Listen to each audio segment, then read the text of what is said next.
you know, he was a member of the founding fathers, and therefore he laid the foundations for modern Singapore. And that is something which we can never forget, because without him and other founding fathers, we wouldn't have modern Singapore. The other thing which is much closer to my heart, obviously, the foundations that he laid for a very modern and progressive Malay Muslim community.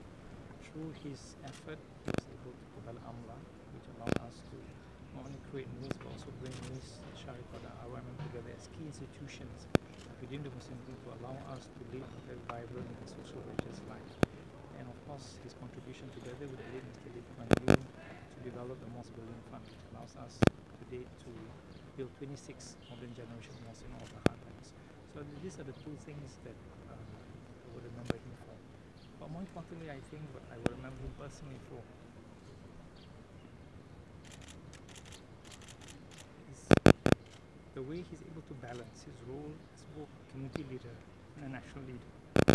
In both roles, he brought to bear the ethos that I think that has been associated with him and the founding generation, that of respect for multiracialism, respect for meritocracy, and really respect for a society where every community has a space in Singapore to thrive and to grow as best as they can.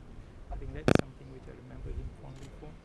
I've interacted with him before in the past, that he's always reminded us that we must not forget that we must continue to be tolerant, understanding of each other, and live peacefully with one another. I think that's very important, that he's able to strive that balance between both a community leader and a national leader. You spoke about multiracialism, Doctor. How was he a uniting force during Singapore's turbulent times? I think he was one who saw through some of the extremist forces that were at play at that time, to realize that a better future lies for Singapore through a society where we respect one another and we live in a society where we try to develop the common good. He fought for what he believed was right, not only for the Malays in Singapore but also for the whole of Singapore. I think that was something in which we must never forget, because it was courageous on his part, because he was going against very, very strong forces that we saw in the extremist Malay nationalists that you found in the peninsula that were striving for sort of Malay national rights and so on and so forth. So I think he fought that very hardly, and he was courageous by himself to be able to do so with, of course, the other founding fathers. Any more English questions? I mean, what's the one word you use to describe him and why? Multiracial icon. He's always shown that he is able to balance that very well.